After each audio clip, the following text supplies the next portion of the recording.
والله يدعو إلى دار السلام ويهدي من يشاء إلى صراط مستقيم.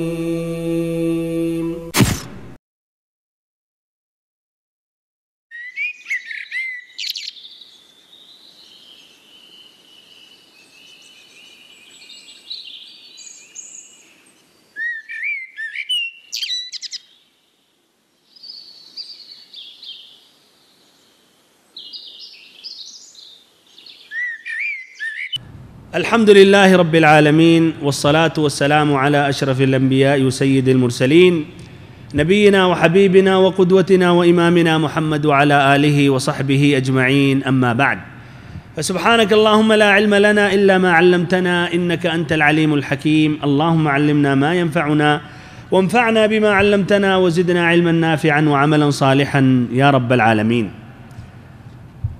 ساری تعریفیں اللہ رب العالمین کے لیے ہیں اور مکمل ترین پورے طور پر درود و سلام اس کے رسول، اس کے حبیب، ہمارے امام، ہمارے سردار محمد صلی اللہ علیہ وسلم پر، آپ کے آل پر، آپ کے اصحاب پر، اور اس پر جس نے قیامت تک آپ کا راستہ اختیار کیا اور آپ کی ہدایت سے راہیاب ہوا. اور اللہ رب العزت سے دعا کرتا ہوں کہ ہم سبھی کا، ہمارا، آپ کا، آپ کے اہل و عیال کا اور ہمارے اہل و عیال کا، بلکہ تمام مسلمانوں کا انہی میں شمار ہو جنہوں نے آپ صلی اللہ علیہ وسلم کا راستہ اختیار کیا اور آپ کی ہدایت سے راہیاب ہوئے. آمین یا رب العالمین.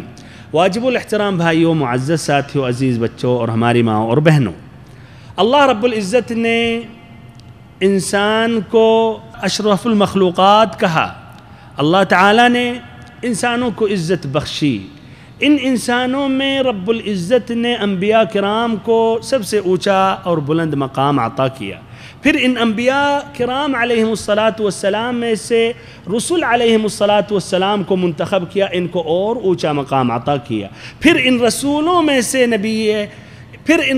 میں سے رب العزت نے 5 اولو العزم کو اور مزید مقام اور درجہ عطا کیا. پھر ان 5 میں سے ہمارے اور آپ کے نبی اکرم، نبی اقدس، رسول اعظم، سید الاولین والآخرین، امام الانبیاء، تمام نبیوں کے امام، امام الاتقیاء، تمام متقیوں کے سردار اور تمام متقیوں کے رہبر، سید ولد آدم، آدم علیہ السلام کی تمام اولاد کے جو سردار ہیں، محمد صلی اللہ علیہ وسلم کو منتخب کیا اور اللہ تعالیٰ نے سب سے اونچا مقام اور درجہ عطا کیا.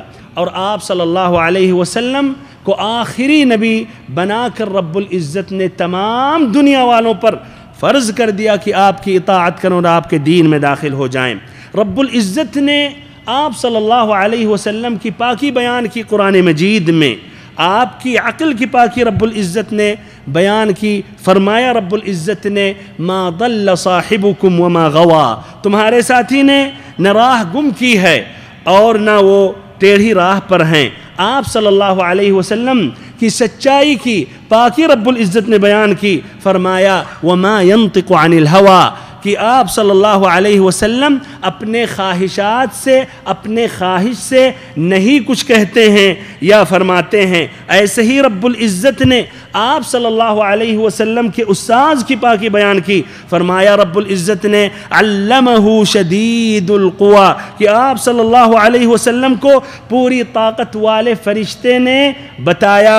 ایسے ہی رب العزت نے آپ کے دل کی پاکی بیان کی. فرمایا رب العزت نے ما کذب الفؤاد ما رأى، دل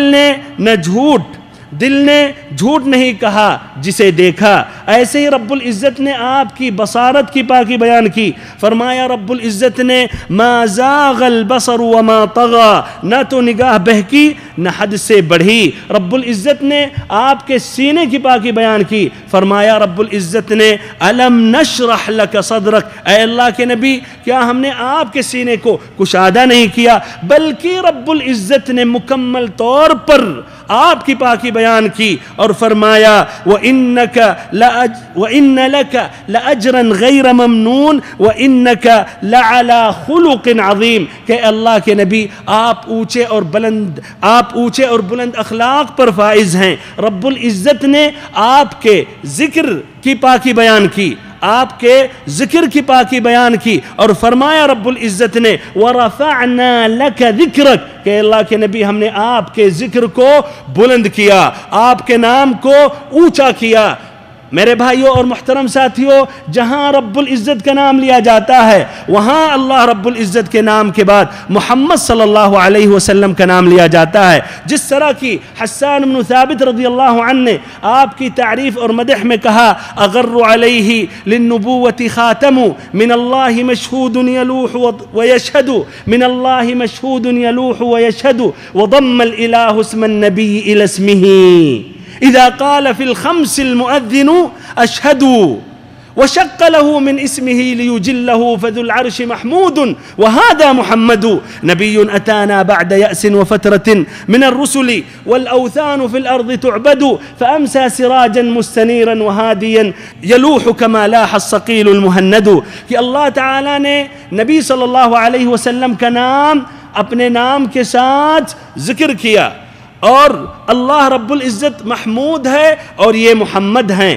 پانچ اوقات نماز میں، اذان میں مؤذن جہاں اشہد اللہ الہ الا اللہ کی صدا بلند کرتا ہے تو وہاں پھر اس کے بعد ہی فوراً کہتا ہے اشہد ان محمد رسول اللہ۔ اقامت میں بھی اشہد اللہ الہ الا اللہ، اشہد ان محمد رسول اللہ۔ پھر اس کے بعد جو ہم نماز پڑھتے ہیں، نماز کا ایک رکن ہے کہ اس میں نبی اکرم، نبی اطہر، نبی اقدس صلی اللہ علیہ وسلم پر درود و سلام پڑھا جائے۔ اگر درود و سلام نہیں پڑھ رہا نمازی تو اس کی نماز مکمل نہیں، باطل ہے۔ میرے بھائیو اور محترم ساتھیو، بلکہ نماز کی جو کنجی ہے، جو وضو ہے، وضو مکمل کرنے کے بعد بھی ہم کہتے ہیں اشہد اللہ الہ الا اللہ و اشہد ان محمدن عبدہ و رسولہ۔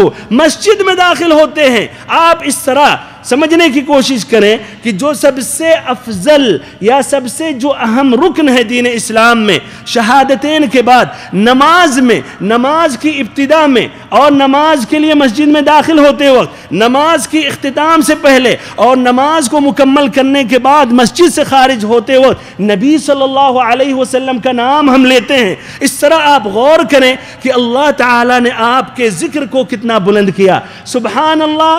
اور یہ دنیا کا نظم و نسق دیکھیے، کوئی لمحہ بھی خالی نہیں ہوتا ہوگا، کہیں نہ کہیں اذان کی صدا بلند ہوتی ہوگی، وہاں نبی صلی اللہ علیہ وسلم کا نام لیا جاتا ہے۔ اور ایسے ہی کوئی بھی لمحہ خالی نہیں ہوتا ہوگا جہاں مسلمان نماز نہ پڑھتے ہوں اور نماز کے اندر نبی صلی اللہ علیہ وسلم پر درود و سلام پڑھتے رہتے ہیں، بلکہ کوئی لمحہ خالی نہیں ہوتا ہوگا جہاں صرف مسجد حرام میں غور کریں، کتنے مسلمان، لاکھوں مسلمان، کبھی کبھی کئی ملین، 1 ملین یا کئی لاکھ، 2 ملین تک وہ مسلمان نماز پڑھتے ہیں، نماز کے اندر نبی صلی اللہ علیہ وسلم پر درود و سلام پڑھتے ہیں۔ سبحان اللہ۔ اللہ تعالیٰ نے یہ مقام نبی صلی اللہ علیہ وسلم کا اتنا بلند کیا، اتنا بلند کیا کہ یہی ایک وجہ ہے کہ یہ شیطان صبر نہیں کر پاتے، چیخ پڑتے ہیں حسد میں، حقد میں، جلن میں، اور اس طرح یہ اکتاہٹ کو چھپا نہیں پاتے ہیں، اندر اندر جو گھٹن کا احساس کرتے ہیں، تو یہ بھڑاس لینے کے لیے، نکالنے کے لیے یہ حل یہی سمجھتے ہیں کہ نبی صلی اللہ علیہ وسلم کی توہین کرنے کی کوشش کی جائے۔ لیکن حقیقت میں بھائیو، جو توہین کرتا ہے وہ اپنی ہی توہین کرتا ہے، اور نبی صلی اللہ علیہ وسلم کے مقام اقدس میں ادنا بھی تنقیص، ایک تنکے کے برابر بھی نقص پہنچنے والا نہیں۔ میرے بھائیو اور محترم ساتھیو، اگر یہ گستاخ سورج کو وہ اپنے منہ سے یا ایسے ہی اپنے منہ سے یہ ہوا یا پھونکنے کی کوشش کریں تو کیا اس روشنی کو یا اس سورج میں جو وہ روشنی ہے یا اس کے اندر جو تپش ہے یا اس میں جو آگ ہے، کیا اس کو یہ بجھا سکتے؟ یا ایسے ہی بھائیو، اگر ایک کتا آ کر ایک اونچے بلند پہاڑ کے سامنے بھونکنے لگے تو کیا اس کو کچھ نقصان یا تکلیف پہنچنے والا؟ یا ایسے ہی کچھ کتے اگر اس سمندر میں گھس جائیں، اتر جائیں تو کیا وہ سمندر ناپاک ہو جائے گا؟ کچھ بھی فرق پڑنے والا نہیں ہے. جس طرح کہ امام شافعی رحمہ اللہ نے کہا ما ضر بحر الفرات یوما ان غاص بعض الکلاب فیہ، بحر فرات کو کچھ بھی نقصان پہنچنے والا نہیں کہ کچھ کتے اس میں اتر کر انہوں نے غوطے لگائے یا انہوں نے تیراکی کی یا تیرنے لگے. میرے بھائیو، ایک مسلمان نبی اکرم صلی اللہ علیہ وسلم پر اذان کے بعد ہی کہتا ہے اللہم رب هذه الدعوة التامة والصلاة القائمة آت محمدا الوسیلة والفضیلة. الوسیلہ جنت میں وہ مقام اور درجہ ہے جو نبی صلی اللہ علیہ وسلم کے علاوہ کوئی بھی اس درجے پر نہیں پہنچ سکتا، اور ایسے ہی والفضیلہ یعنی مقام اور رتبہ اور اعلیٰ درجہ، اور اللہ کے فضل و کرم سے اللہ تعالیٰ نے یہ دونوں عطا کیا. اور ایسے ہی وَبْعَثْهُ مَقَامًا مَحْمُودًا، وہ مقام محمود نبی صلی اللہ علیہ وسلم کو عطا کریں. الذی وعدتہ، جس کا تو نے وعدہ کیا. اللہ تعالیٰ نے سورۃ الاسراء آیت نمبر 79 میں فرمایا وَمِنَ اللَّيْلِ فَتَهَجَّدْ بِهِ نَافِلَةً لَكَ عَسَىٰ أَن يَبْعَثَكَ رَبُّكَ مَقَامًا مَحْمُودًا، کہ اللہ کے نبی رات کے کچھ حصے میں تہجد کی نماز پڑھیں، رات کے کچھ حصے میں تہجد کی نماز پڑھیں. یہ زیادتی آپ کے لیے، یعنی تہجد کی نماز یہ آپ صلی اللہ علیہ وسلم پر فرض ہے یا آپ کے مقام اور درجے کو مزید بلند کرنے کے لیے. عَسَىٰ أَن يَبْعَثَكَ رَبُّكَ مَقَامًا مَحْمُودًا، ان قریب آپ کا رب آپ صلی اللہ علیہ وسلم کو مقام محمود یہ مقام عطا کرے گا. اس کی تشریح میں ہے قیامت کے دن، وہ دن جس کی مقدار 50,000 سال تک تمام خلائق وہاں موجود ہوں گے. سورج 1 میل کے فاصلے پر ہوگا. جس قدر لوگوں نے گناہ کیا اسی قدر پسینہ بھی ان کے بدن سے ٹپکے گا. بہرحال اس عظیم موقف میں لوگ جب پریشان ہو جائیں گے، آدم علیہ السلام کے پاس جائیں گے، نوح علیہ السلام، ابراہیم علیہ السلام، عیسیٰ علیہ السلام، موسیٰ علیہ السلام، یہ بڑے بڑے انبیاء کرام یہ بھی اس وقت ڈرے ہوں گے، کہیں گے نفسی نفسی، میری نفس میری نفس، ہمیں چھوڑو دوسرے کے پاس جاؤ. ہر کوئی دوسرے کے حوالے کرتا رہے گا، یہاں تک کہ آخری میں عیسیٰ علیہ السلام کہیں گے اذهبوا الى محمد صلی اللہ علیہ وسلم کے پاس جاؤ. آپ صلی اللہ علیہ وسلم آگے بڑھیں گے، رب العزت کے پاس جا کر تمام خلائق کے لیے سفارش طلب کریں گے کہ ان کا حساب اور کتاب ہو. میرے بھائیو اور محترم ساتھیو، یہ مقام محمود ہے. اس دن تمام خلائق نبی اکرم صلی اللہ علیہ وسلم کی تعریف اور حمد کرے گی. میرے بھائیو اور محترم ساتھیو، دوبارہ کہہ رہا ہوں، یہ مقام، یہ درجہ جو نبی صلی اللہ علیہ وسلم کو ملا اور آپ کا یہ درجہ مزید بلند ہوتے جا رہا ہے. مسلمانوں کے سینوں میں مزید یہ محبت کر رہے ہیں. 1.5 ارب 1.5 بلین سے زیادہ یہ مسلمانوں کی آج تعداد ہے، اور اپنے نبی صلی اللہ علیہ وسلم کے لیے اتنی محبت کرتے ہیں کہ جان دینے کے لیے تیار ہیں، مال قربان کرنے کے لیے تیار ہیں. اتنی محبت کسی اور بھی ادیان اور مذاہب کے لوگوں میں یا ان کی اتباع کرنے والوں کے دلوں میں نہیں ہے اپنے صاحب مذہب یا اپنے نبی یا مؤسس دین کے لیے. یہ بھی ایک تکلیف اور پریشانی ہے، اور یہ دین تیزی سے بڑھتے ہوئے پھیلتے ہوئے چلا جا رہا ہے، جس کی وجہ سے مزید ان کی اکتاہٹ بڑھتی ہوئی چلی جا رہی ہے. یہ تمام اسباب ہیں جس کی وجہ سے ان کی ایک ناپاک سازش اور کوشش ہے کہ نبی صلی اللہ علیہ وسلم کی توہین کی جائے، تاکہ ایک طرف یہ حسد، بغض، کینہ جو نفرت سے بھرا ہوا ان کا سینہ ہے، جو پریشانیاں ہیں، تاکہ یہ ہلکا کریں. یہ ایک سبب ہے.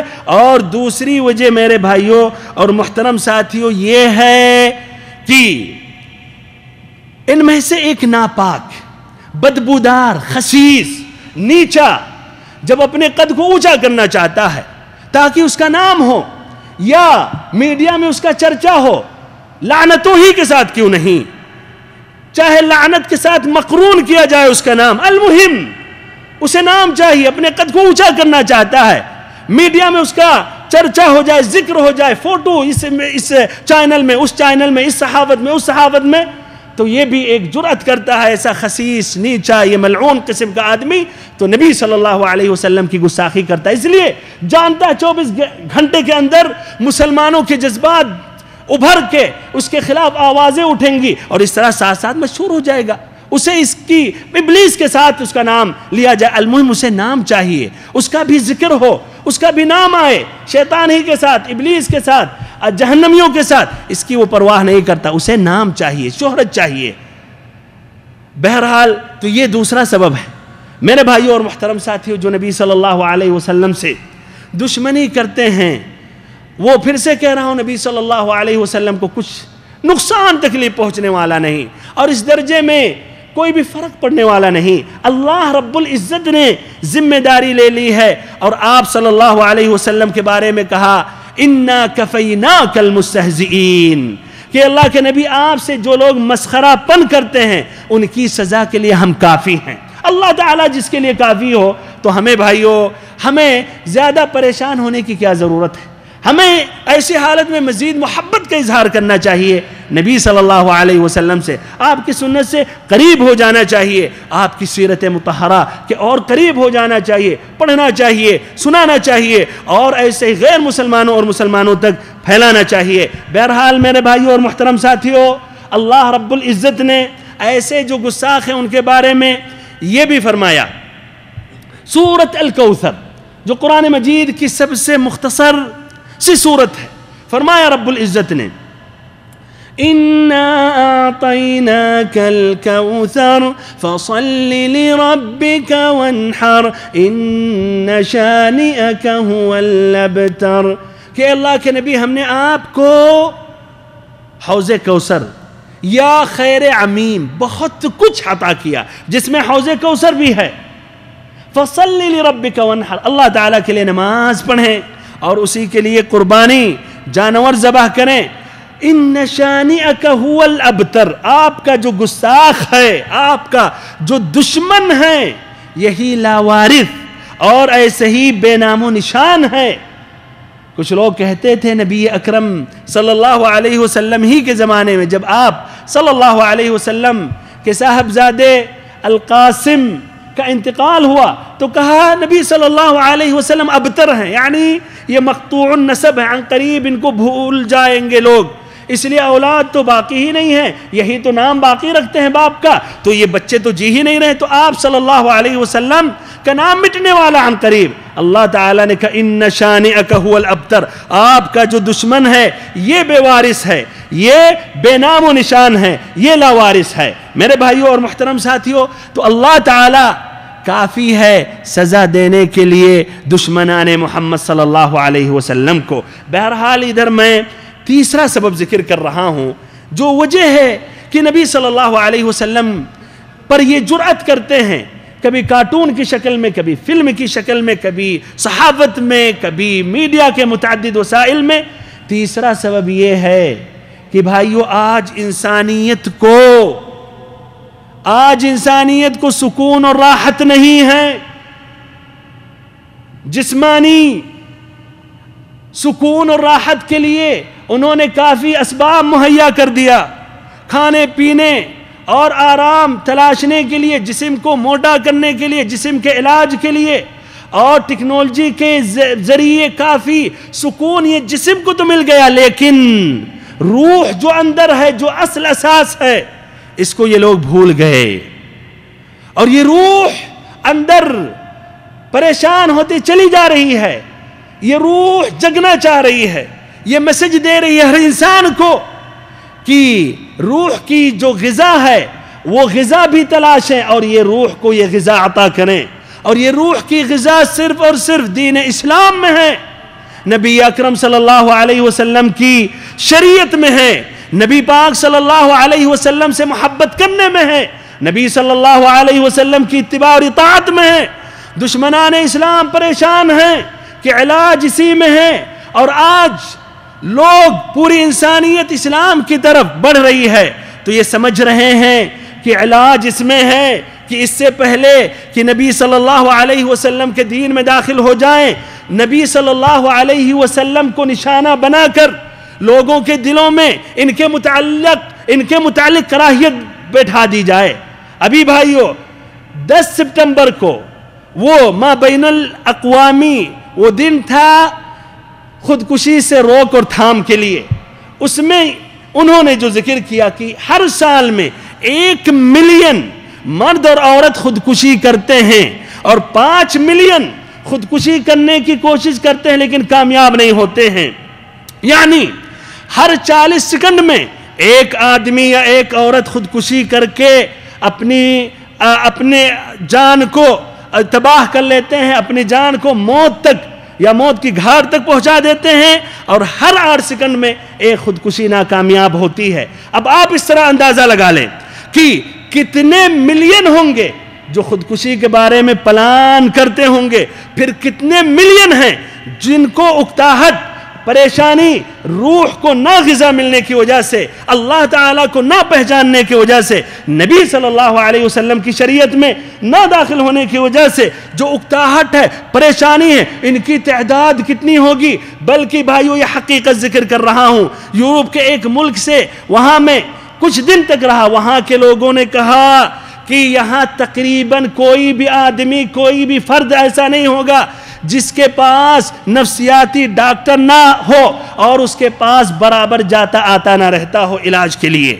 اور وہی کے لوگوں نے ذکر کیا کہ خودکشی کی تعداد یہاں بڑھتی ہوئی چلی جا رہی ہے. اور پہلے صحافت میں، نیوز پیپر میں یا نیوز پیپروں میں بیان کرتے تھے لیکن کہتے اب نہیں ذکر کرتے، اس لیے اور لوگوں کی ہمت ہو جاتی ہے.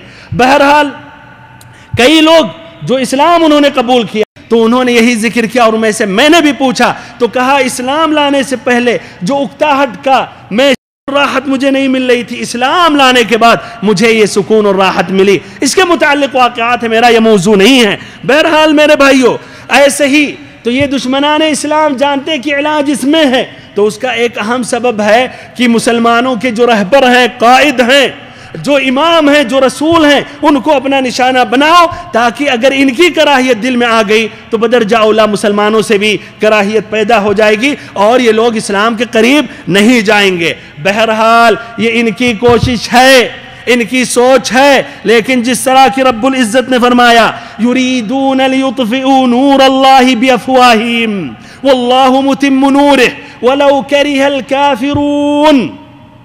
یریدون، یہ کافر، یہ دشمنان اسلام، دشمنان نبی صلی اللہ علیہ وسلم چاہتے ہیں اللہ تعالیٰ کے نور کو اپنے منہ سے بجھا دیں، اپنے منہ سے اللہ تعالیٰ کے اس نور کو، روشنی کو بجھا دیں. واللہ متم نورہ، جبکہ رب العزت اپنے نور کو کمال تک پہنچانے والا ہے. ولو کرہ الکافرون، گو کافر برا مانے. هو الذی ارسل رسولہ بالہدی، وہ رب العزت ہے جس نے اپنے نبی صلی اللہ علیہ وسلم کو، یعنی محمد صلی اللہ علیہ وسلم کو بالہدی، ہدایت کے ساتھ، وہ دین الحق، حق دین دے کر بھیجا ہے. هو الذی ارسل رسولہ بالہدی، وہی رب العزت ہے جس نے اپنے رسول کو ہدایت کے ساتھ وہ دین الحق، حق دین، سچا دین دے کر بھیجا ہے. لِيُظْهِرَهُ عَلَى الدِّينِ كُلِّهِ، تاکہ اور دینوں پر یہ غالب ہو جائے، تمام دینوں پر حاوی ہو جائے، تمام دینوں کو پیچھے کر کر یہی غالب اور آگے بڑھ جائے. وَلَوْ كَرِهَ الْمُشْرِكُونَ، اگرچہ مشرکین ناخوش ہوں. تو میرے بھائیوں اور محترم ساتھیوں اور بہنوں، یہ اللہ رب العزت کا وعدہ ہے. اللہ تعالیٰ اپنا نور پورا کر کے رہے گا. ان کی یہ ناپاک کوشش ہے، ان کی یہ نجس حرکت ہے، چاہتے ہیں نبی اکرم صلی اللہ علیہ وسلم کی توہین ہو جائے. اس میں مزید آپ صلی اللہ علیہ وسلم کا مقام اور رتبہ بلند ہوتا ہے. میرے بھائیوں اور محترم ساتھیوں، ایسے لوگوں سے میری خود ملاقات ان ملکوں میں ہوئی جنہوں نے اسلام قبول کیا 11 سپٹمبر کے بعد. 11 سپٹمبر کے بعد انہوں نے اسلام قبول کیا. یہ تو 11 سپٹمبر 10 سال کی پرانی بات ہو گئی. ابھی کل کی یہ خبر ہے اور یہ بھی حوالہ دے رہا ہوں، العربیہ جو چینل ہے اس میں کی برطانیہ میں 20 سے 30% مزید کتابوں کی فروخت ہونے لگی، اسلامی کتابیں، اور خصوصاً قرآن مجید کا ترجمہ. 20 سے 30%، یہ کل کی بھائیوں یہ خبر ہے. سبحان اللہ، جس طرح کی شیخ الاسلام ابن تیمیہ رحمہ اللہ نے کہا کچھ تابعین اور مجاہدین کا انہوں نے نقل کیا کہ کہتے ہیں جب ہم کسی قلعہ کا محاصرہ کرتے تھے، کسی قلعہ کا محاصرہ کرتے تھے اور اہل قلعہ جب نبی صلی اللہ علیہ وسلم کو برا بھلا کہنے لگتے تھے تو ہم خوش ہو جاتے تھے کہ اب ان کا زوال کا وقت قریب ہو گیا اور عن قریب فتح یہ ہونے والا ہے یہ قلعہ، اور سبحان اللہ اس کے بعد اللہ تعالیٰ سے فتح و نصرت ملتی تھی۔ آج یہ بھی بِإِذْنِ اللَّهِ عَزَّ وَجَلَّ یہ ایک بھائیو ایک خوشخبری ہے اس میں کہ انشاءاللہ اور تیزی سے اسلام یورپ میں اور ایسے ان کافر ملکوں میں بڑھنے والا ہے، اور تیزی کے ساتھ یہ اسلام میں وہاں کے لوگ داخل ہونے والے ہیں۔ تو جس طرح کی یہ شیخ الاسلام ابن تیمیہ رحمہ اللہ نے نقل کیا تو ایسے آج بھی وہی حقیقت ہے، بِإِذْنِ اللَّهِ عَزَّ وَجَلَّ اسلام اور تیزی سے وہاں پھیلے گا۔ آخری بات بھائیو کہ اس کو ہم برا نہ سمجھیں بلکہ حقیقت اس میں خیر اور بھلائی ہے۔ دوبارہ کہہ رہا ہوں، نبی صلی اللہ علیہ وسلم کی توہین کرنے کی کوشش سے نبی صلی اللہ علیہ وسلم کی توہین نہیں ہو رہی ہے، مزید آپ کا مقام اور درجہ بلند ہو رہا ہے۔ پھر وہی کہہ رہا ہوں، جس طرح کی کہ کچھ کتے اگر ایک پہاڑ کے سامنے آ کر بھوکیں یا سمندر میں چھلانگ لگائیں یا ایسے ہی کوئی اپنے منہ سے سورج کہ اس لائٹ کو، اس روشنی کو ختم کرنا چاہے تو کیا اس کی حقیقت سمجھ رہے ہیں؟ کچھ بھی فرق پڑنے والا نہیں ہے۔ اس میں حقیقت میں بِإِذْنِ اللَّهِ عَزَّ وَجَلَّ خیر اور بھلائی ہے، لیکن ہم مسلمانوں کو جاننا چاہیے کہ بھائیو یہ محبت جو ہم نے ظاہر کیا نبی صلی اللہ علیہ وسلم سے، حقیقت میں وہ حقیقی محبت ہمیں ظاہر کرنا چاہیے۔ حقیقی محبت صرف جلسے جلوس نکالنے میں نہیں ہے، حقیقی محبت نبی اکرم صلی اللہ علیہ وسلم کی اتباع کرنے میں ہے، جس طرح کہ رب العزت نے فرمایا قُلْ إِن كُنْتُمْ تُحِبُّونَ اللَّهَ فَاتَّبِعُونِي يُحْبِبْكُمُ اللَّهُ وَيَغْفِرْ لَكُمْ ذُنُوبَكُمْ وَاللَّهُ غَفُورٌ رَحِيمٌ۔ اگر تم لوگ اللہ سے محبت کرتے ہو تو ہماری اتباع کرو۔ تو اگر جو محمد صلی اللہ علیہ وسلم سے محبت کرتا ہے تو بدرجہ اولا نبی صلی اللہ علیہ وسلم کی اتباع کرے، اللہ تعالیٰ بھی محبت کرنے لگے گا، گناہوں کو بخش دے گا۔ رب العزت غفور الرحیم ہے، واللہ غفور الرحیم، رحمت والا، مغفرت کرنے والا ہے۔ تو اور ایسے ہی بھائیو ہمیں چاہیے کہ ہم یہ محبت کا جو مظاہرہ کر رہے ہیں تاکہ حقیقی محبت ہو، ہم مسجدوں کی طرف اور آگے بڑھیں۔ یہ افسوس کی بات ہے وہ مسلمان محبت کا دعویٰ کرتے ہیں اور مسجدوں میں آتے ہی نہیں، نماز ہی نہیں پڑھتے۔ ہمیں چاہیے کہ ہم اس محبت کو برقرار رکھتے ہوئے بلکہ مزید اس میں پختگی آنے کے لیے یا لانے کے لیے ہمیں چاہیے جو دین اسلام کے نام پر یا نبی صلی اللہ علیہ وسلم کی سنت کے نام پر جو بدعتیں جنم لی ہیں اور جنم لے رہی ہیں اس کو ہم ختم کریں۔ ہمیں چاہیے کہ اس محبت کو ہم ثابت کرنے کے لیے نبی صلی اللہ علیہ وسلم کے احادیث مبارکہ کو پڑھیں اور ایسی مجلسوں میں ہم اٹھیں اور بیٹھیں اور ان حدیثوں کو سنیں، سنائیں، سمجھیں، سمجھائیں، اس پر عمل کریں اور اس کو ہم نشر کریں اپنی فیملی میں، اپنے دوستوں میں، بلکہ تمام مسلمانوں تک۔ ہمیں چاہیے کہ نبی صلی اللہ علیہ وسلم کی محبت کو ہم اظہار کر رہے ہیں تو نبی صلی اللہ علیہ وسلم کی سیرت مبارکہ، سیرت مطہرہ، سیرت معطرہ کو ہم پڑھیں، کئی مرتبہ پڑھتے رہیں، سنیں اور دیکھیں اور سنائیں اور دیکھیں، نشر کریں، عام کریں، مسلمانوں تک، غیر مسلمانوں تک ہم پہنچائیں۔ ایسے ہی نبی صلی اللہ علیہ وسلم نے دین کی تبلیغ کی، ہم بھی آپ صلی اللہ علیہ وسلم کی طرح ہم بھی دین کے مبلغ بنے، مسلمانوں تک، غیر مسلمانوں تک آپ کا پیغام، آپ کے دین کو ہم پہنچائیں۔ میرے بھائیوں اور محترم ساتھیوں، ایسے ہی ایک بات یہ ذکر کر رہا ہوں، لا شک تمام اقطار عالم اسلامی، غیر اسلامی میں لوگوں نے انکار کیا ان دشمنان اسلام کے خلاف جنہوں نے یہ گستاخی کرنے کی کوشش کی اور ایسے ہی محبت کا بھی انہوں نے اظہار کیا۔ یہ الحمدللہ اس بات کی علامت ہے کہ مسلمانوں کے دلوں میں نبی صلی اللہ علیہ وسلم کے لیے محبت ہے، لیکن نبی صلی اللہ علیہ وسلم کا طریقہ ایسے نازک وقت میں بھی ہمیں نہیں چھوڑنا چاہیے۔ تو جوش میں آ کر ایسا بھی نہ ہو کہ ہم غیر ہدی نبی یا نبی صلی اللہ علیہ وسلم کے طریقے سے ہٹ کر کوئی ایسا کام کریں جس میں حقیقت میں نبی صلی اللہ علیہ وسلم کی مخالفت ہو اور ایسے ہی دین اسلام کی بدنامی ہو۔ یعنی اور صراحت کے ساتھ کہہ رہا ہوں، کچھ مسلمانوں نے مثلا کچھ سفارتوں پر حملہ کیا، کچھ لوگوں نے کچھ نقصانات کیا. میرے بھائیوں اور محترم ساتھیوں، مسند امام احمد کی یہ ایک روایت سنیں، اور یہ صحیح روایت ہے تاکہ یہ بات سمجھ میں آ جائے. اس لیے میں اگر دلیل نہیں ذکر کروں گا تو شاید کچھ ہمارے بھائی کہیں گے نہیں، نقصان کرنے میں کوئی حرج نہیں ہے، یہ ظالم ہے. یہ بھائیوں، کفر سے بڑھ کر کوئی جرم نہیں ہے. جو کافر ہے کفر سے بڑھ کر کوئی جرم نہیں ہے، لیکن یہ اس طرح یہ کرنا، تجاوز کرنا، قتل کرنا یا حملہ کرنا یا ایسے ہی نقصانات کرنا، یہ بھائیوں صحیح اور درست نہیں ہے. اور اس کی دلیل ذکر کر رہا ہوں مسند امام احمد کا حوالہ دیتے ہوئے کہ مسیلمہ الکذاب جو نبی صلی اللہ علیہ وسلم کے آخری زمانے میں اس نے نبوت کا دعویٰ کیا تھا. پھر ابو بکر رضی اللہ عنہ نے اپنے عہد خلافت میں اس کے فتنے کا خاتمہ کیا اور مسیلمہ الکذاب کا قتل ہوا. یہ مسیلمہ الکذاب کے 2 سفیر، 2 قاصد مدینہ پہنچے. آپ صلی اللہ علیہ وسلم سے ان دونوں نے ملاقات کی. آپ صلی اللہ علیہ وسلم نے کہا اتشہدانی انی رسول اللہ، کیا تم دونوں اس بات کا اقرار کرتے ہو، گواہی دیتے ہو کہ میں اللہ کا رسول ہوں؟ تو ان دونوں نے کہا نشہد ان مسیلمہ رسول اللہ، کہ ہم اس بات کا اقرار کرتے ہیں یا اس بات کی ہم گواہی دیتے ہیں کہ مسیلمہ اللہ کا رسول ہے. آپ صلی اللہ علیہ وسلم نے کہا کہ اگر رسولوں کو قتل کیا جاتا تو تم دونوں کو قتل کر دیتا. انہوں نے صریح کفر کا اظہار کیا. مسیلمہ اللہ کے رسول، یہ کفر ہے، صریح کفر ہے، اور وہ بھی نبی صلی اللہ علیہ وسلم کے سامنے.